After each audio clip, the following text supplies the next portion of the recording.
Hello guys, welcome to Generation Unravel. In this video I'm going to be showing you how you can enable set up your work profile in Android. And what you need to do is head over to settings over here, and then after which you're just going to scroll down until you find Google. It used to be on accounts and sync, but nowadays it's just here in Google.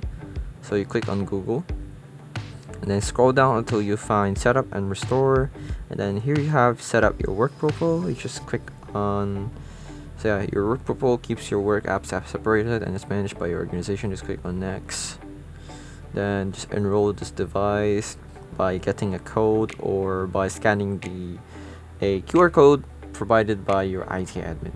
But I don't have anything yet, but if you do, then that is how you can set up your work profile on Android. I hope this video helped you. Like, comment, subscribe if it did. This is Generation Unravel. See you in the next one. Bye bye.